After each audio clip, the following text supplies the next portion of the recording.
we want to talk about that vibrational version. And in the hours that we are together today, it is our desire that you become as happy, exhilarated really, about the vibrational reality as you are about the manifested, actualized, demonstrated reality. Because when you reach that place, that realization of the vibration and the subsequent wonderful emotions that come from that, when that becomes a high priority for you, then all of the manifestations, all of the things that you can see and hear and smell and taste and touch, then they begin to flow easily into your experience. And of course, we know that that's what humans think they mostly want. It isn't, but it is what you think you mostly want. You want the dollars in your bank account. You want the money in your hands so that you can exchange it for things that you want. You want your lovers to be tangible, to be seeable and hearable and smellable and tasteable and touchable. You want the tangible demonstration of life. That's why you are who you are. You are extensions of source energy in your very real time-space reality. And we are not for a moment wanting to ask you to draw back from this manifested, materialized world, because it is an extension of the source. But there is an understanding that if you can get hold of it here today, some of you already have it, if you can get hold of this understanding that you are first and foremost vibrational beings living in a vibrational universe, and if you can, for a little while, put your physical senses on the back burner just a little bit and allow your emotional sense to come forth in a stronger way, where you care more about how you feel in a moment than you care about what's actually manifested that you might be seeing. We want you to become the aligner, the allower, the resonator. We want you to care about the resonance of your being. Now, what we mean by that is you were source energy before you came into this body. You've heard us say this so many times. You can speak it right along with us. Let's do it fast. You were source energy before you came into this physical body. And you came into it, you're doing it. You are really doing it. And a part of you came forth into this physical body, and here you are exploring this time, space, and reality. You know what you don't want, you know what you do want, and from this synthesizing of life through your unique and important perspective, you launch rockets of desire all day, every day. And by that we mean you have ideas of what would be an improvement for you, even if it is something as simple as an improved highway condition or an improved kitchen drawer where you can find something in it. You are looking for improvement all day, every day, and launching these vibrational requests. Now, most humans are not very excited about the vibrational request, but we want you to be excited about the vibrational request. And we promise you that you would become excited about the vibrational rocket of desire that emanates from you if you were consistently in vibrational alignment with that desire as you launch it.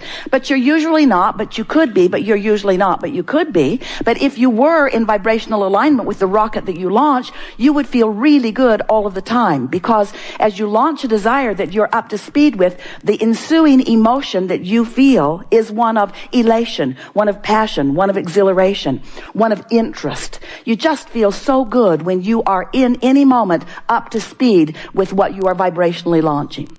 So you've launched this rocket, and the larger part of you, that part of you that was in existence before you came into this body, who still is in existence in the non-physical realm, even though you are in this body, you want to call that your soul. We like to refer to it as your inner being, that source within you. That non-physical part of you exists simultaneously with this physical part of you. And when you are aligned with that non-physical part of you, you feel so good. You feel frisky and clear-minded. You feel sure of yourself. You feel love. You feel all of those things that you would describe as feeling good. But when you're not up to speed with that, and it's easy not to be, but we'll help you to be more up to speed with it more of the time, It's easy not to be up to speed with it. When you're not up to speed with that furthermost expanded part of you, which you just caused to become more expanded because of the rocket that you just launched.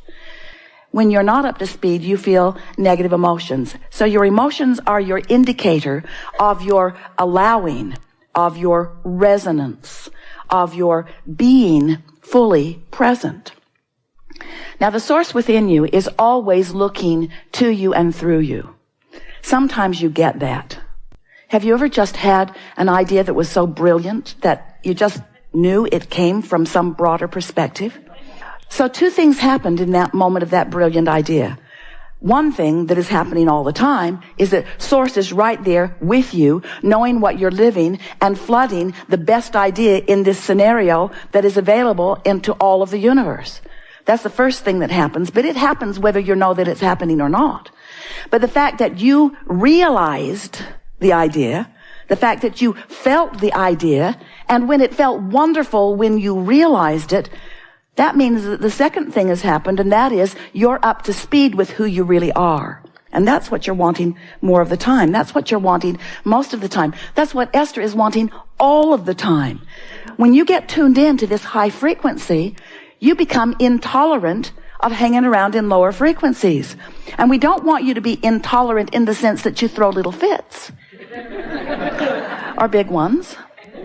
We want you to be discerning. That's a better word. Discerning. We want you to care about how you feel. In fact, we want you to care so much about how you feel that it becomes your top priority. Because when how you feel becomes your top priority, and you are armed with tools to help you line up with this high frequency, pure positive energy. When you know how to do that, then you are in this moment living happily, and in the next, and in the next, and in the next, until you get that happily ever after thing going pretty well.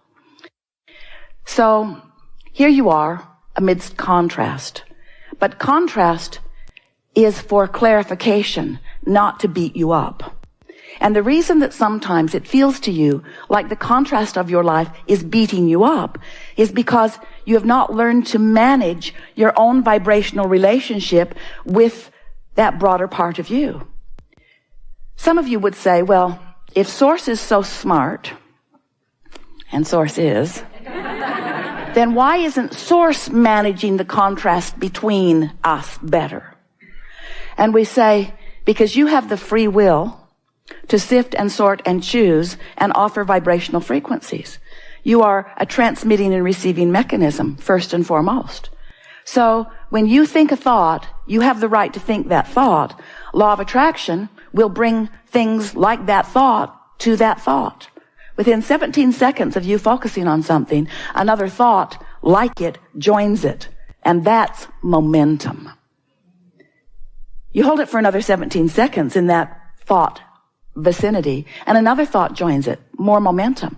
By the time you cross the 68-second mark, there is enough momentum in your thought to establish your point of attraction. And that really is what we want to talk about all day, every day with you. We want to talk about your point of attraction. And what your point of attraction means is you and what you're emanating, and therefore what law of attraction is bringing back to you. That's all that it means. Your point of attraction means everything, because your point of attraction is you letting in or not letting in, you allowing into your experience things that are a vibrational match to your habit of vibrational offering. Most people have no awareness of their own vibrational offering. A belief is just a thought that you keep thinking. A belief is a vibrational offering. So if when you were born, your parents were feeling money shortage and they spoke it to you on a pretty regular basis, before long, you began to believe their belief. Now, the reason that you began to believe their belief is because they demonstrated their belief all day, every day. Because they believed in not enough money, they did not have enough money. So you weren't making it up. You weren't just picking some unwanted thing out of the air and making it your belief. They believed it, they demonstrated it, you observed it, then you began demonstrating it. So you created the reality of the belief. But it didn't start out as a reality for you. It started out as someone else's reality, which you then observed. In the early days of Esther interacting with us, Esther and Jerry, they would say to us, but mostly Esther, Abraham, I know you don't think that I should be thinking about this or talking about this or watching this on television, but it is true. And since it is true, doesn't it deserve some of my attention? And we said, you have the free will to give your attention to anything that you desire. And there is nothing that is off limits. There is nothing that will go wrong. But it is of advantage to you if you understand that whatever you are giving your attention to, you will eventually make your reality. You will make it your truth. So it isn't that there are things that are believable that you then believe only. While that is true, there are things that are happening that as you focus upon them become your beliefs. It is that you are the creator of reality and your beliefs are what are creating your reality. And so we just want to say that a belief is just a really practiced thought. So many times you will say, well, it's not my fault that I practiced that belief because I was just a little kid. And we say, not yesterday. And what you focus upon, whether you are a little kid or whether you are standing in your fully adult physical experience, what you focus upon causes you to emanate a vibration that law of attraction then matches. It really is just as simple as that. So we think you understand that. In fact, we can feel that you even accept that. You accept that you create your own reality, don't you? Yes. Seth coined those words through Jane. You create your own reality. Jerry said, that's nice to know. Tell me more. You create your own reality. Well, you create it through your thoughts, and you have control of your thoughts. So as you are standing in your now, whether you are thinking about the past, memory, or whether you are exploring the present through observation, or whether you are imagining into the future, you're doing it right now. And right now, while you're doing it, you're offering a signal that law of attraction is responding to. So it doesn't matter if it's the past or the present or the future that you are contemplating. Your contemplation and the vibrational content of that contemplation matters. In fact, it's everything. It's your point of attraction. We've been telling you, you've been listening to us for a while, haven't you? We can tell because you're up to speed. We can feel you coming right along with us. So we're going to make this introduction brief before we turn it over to the madness of your world.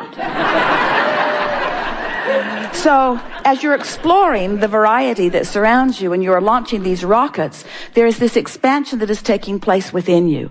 And the question that we want to ask all day, every day is, are you keeping up with your own expansion? And the answer is yes if you feel wonderful, not so much if you are not feeling wonderful. You can tell by the way you feel. The way you feel is an indicator of one thing and one thing only. It's an indicator of you keeping up with your own expansion.